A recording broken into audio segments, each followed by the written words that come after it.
di situ ada sapi-sapi lagi makan rumput di apa kayak hamparan luas gitu. Saya bilang di situ. Ah, kok nggak ada istananya? Itu dulu ada istananya, tapi begitu datang Belanda dihancurin, dibom sama Belanda, saya bilang gitu. Dan dia percaya.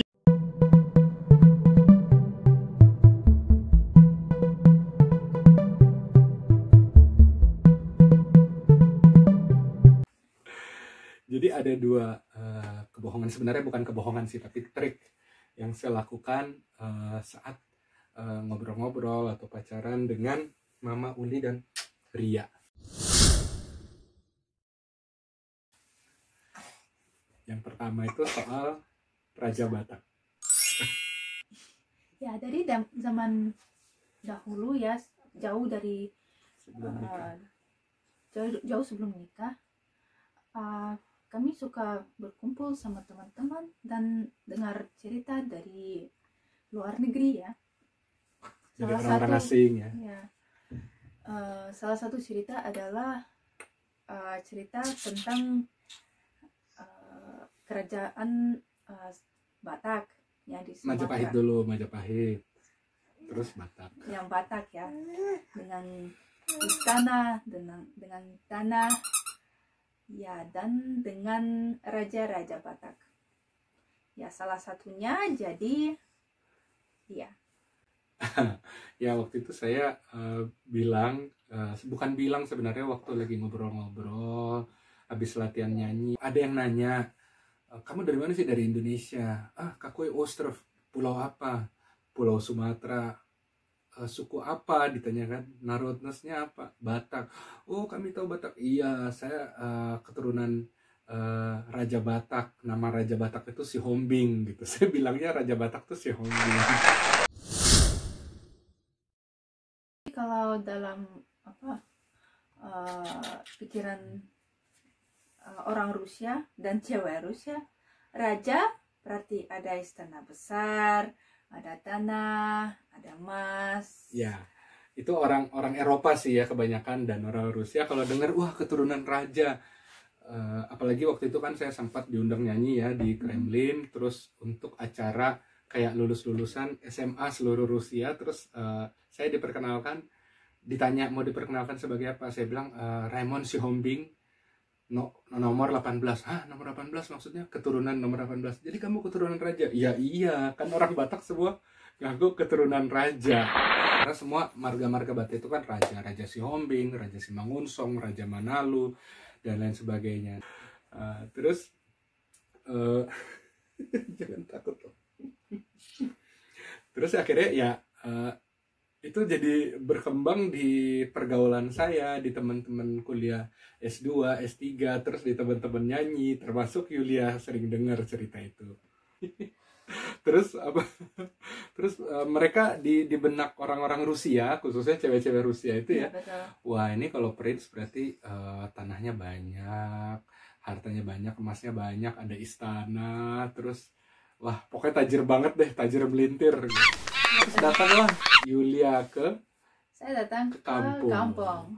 Kampungnya namanya Huta Ginjang, tapi bukan Huta Ginjang yang di Toba ya, yang bagus banget itu. Ini kampungnya yang aduh pelosok banget gitu. Ya, kecuali pemandangan yang ada di situ ya. Iya, pemandangannya luar bagus biasa ya, hutan liar. Dan ya, dia datang. Iya, saya datang dan melihat pemandangan itu dan tanya, terus si Hombing nomor 18, di mana istanamu yang diceritain zaman dahulu? Oh, waktu itu dia sebelum nanya, kita jadi di kampung kami itu di Huta Ginjang ada gereja. Gereja itu biasanya ditaruh di bagian paling atas, di dataran yang paling tinggi. Nah, dia senang fotografi ya, foto-foto naik ke atas, terus foto-foto di sekitar gereja gitu kan. Di bawah tuh rumah-rumah gitu, tapi bagus banget. Nah, terus dia tanya di mana istananya. Saya waktu itu gak habis pikir, wah ini harus jadi istri gue gitu kan. Saya bilang, saya lihat di situ ada sapi-sapi lagi makan rumput di apa kayak hamparan luas gitu. Saya bilang di situ. Ah, kok nggak ada istananya? Itu dulu ada istananya, tapi begitu datang Belanda dihancurin, dibom sama Belanda, saya bilang gitu. Dan dia percaya. Ya gitu jadilah cerita Sopran. Jadilah cerita itu berkembang dan wah, dari mulut ke mulut semua teman-teman yang apalagi teman-teman seni ya. Iya, sampai teman kuliah Di pun interklub, bilang, di wah, RUDN, di fakultas. ya Nanya, wah, sempat pacaran sama Prince ya. iya jadi istri Prince gitu. Kayak gitu. Tapi buat saya sih itu bohong halus lah. Itu kayak white lie sebenarnya. Yang penting itu sebenarnya kami lebih dari itu, kami lebih banyak komunikasi dari hati ke hati, membuka diri terhadap budaya masing-masing. Saya kan nggak bisa memaksakan hanya kita hidup dalam budaya Indonesia, apalagi Batak saja kepada dia. Dan dia juga sebaliknya tidak bisa memaksakan supaya saya harus jadi Rusia. Nggak mungkin saya jadi Rusia, kulit aja udah hitam kan gitu ya. Kita disitulah dalam pacaran dari 2009 ya, 2009 kita ketemu, 2010 kita pacaran, 2011 ya. Jadi 2 tahun itu kita saling memperkenalkan, pencarian ya, saling kenal diri, lalu mulai pacaran. Pacarannya seperti apa? Wah, itu panjang lagi ceritanya. Tapi artinya kita lebih banyak di komunikasi, lalu dialog ya. Yes. Tapi pintu masuknya itu salah satunya adalah cerita tentang Raja Batak itu, dan itu masuk banget. Kalau orang Indonesia bilangnya masuk barang itu, ya kan. Nah, tapi it's okay gitu. Selama kita bisa mempertanggungjawabkan hubungan kita dan bersikap baik, pasti bisa dapat gitu. Dan akhirnya saya dapat. Seperti itu.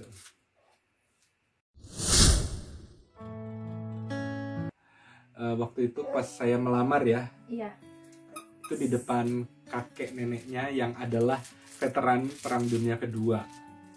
ya, dan waktu Soekarno datang ke Uni Soviet waktu itu ke Moskow itu tahun 1962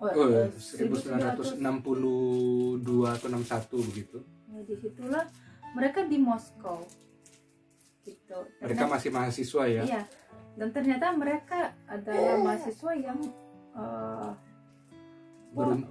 beruntung melihat Soekarno dari dekat. Iya. Bahkan kalau menurut Jeduska Vasya ya, kakek yang namanya Vasya, dia ditepokin pundaknya gitu sama Soekarno gitu. Jadi dia dekat-dekat bangga gitu, karena itu kan iring-iringan ya. Dia naik mobil, kap terbuka apa sih, kayak kabriolet gitu lah ya. Terus diarak, terus orang-orang Rusia biasalah, mahasiswa pada pegang bendera Indonesia gitu kan, merah putih sama bendera Soviet. Terus dia pas beruntung deket banget posisinya dengan Soekarno dan dia inget banget momen itu. Ya, akan tetapi kakekku juga orang ya, agak kuno sih, dia orang yang konvensional lah ya. Ya, agak takut sama orang asing, apalagi cucunya mau menikah sama orang diambil asing. Sama orang asing. Ya. Jadi dari awal seluruh keluarga takut saat Papa Uli akan melamar.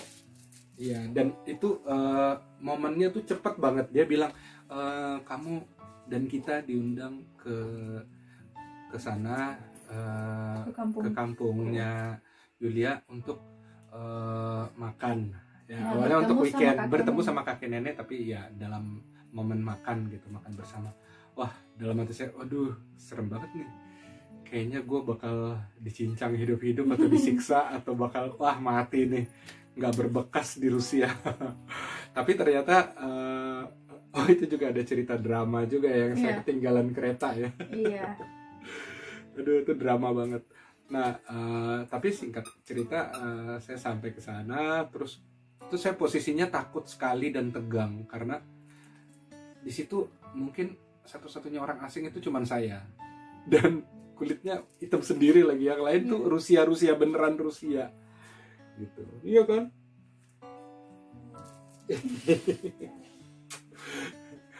Nah, begitu datang saya udah ya Tuhan tolong beri saya otak untuk jadi cerdik gitu kan.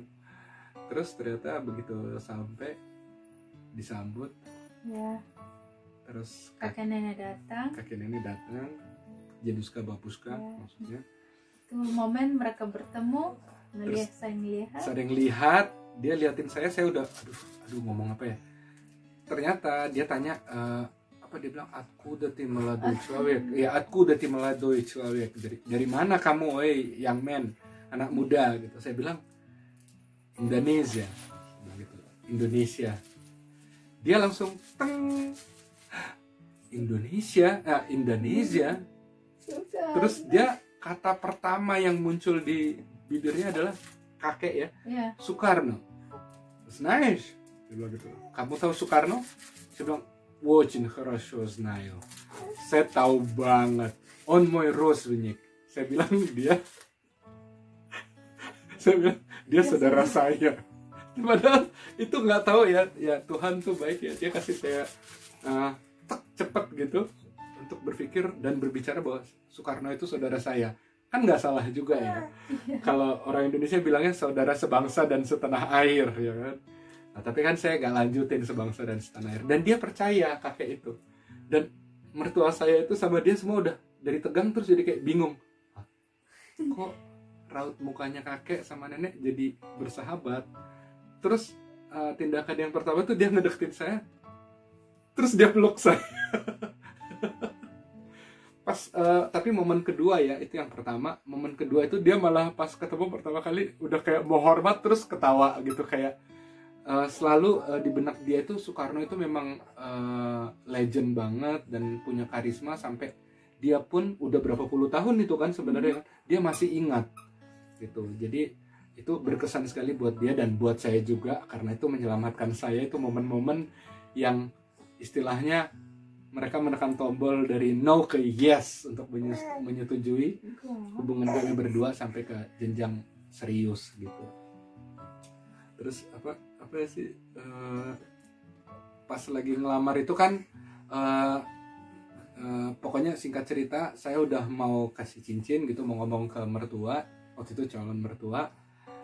Sebelum saya ngomong itu kakek itu udah nyeletuk duluan. Apa dia bilang? Он хороший человек, dia orang baik.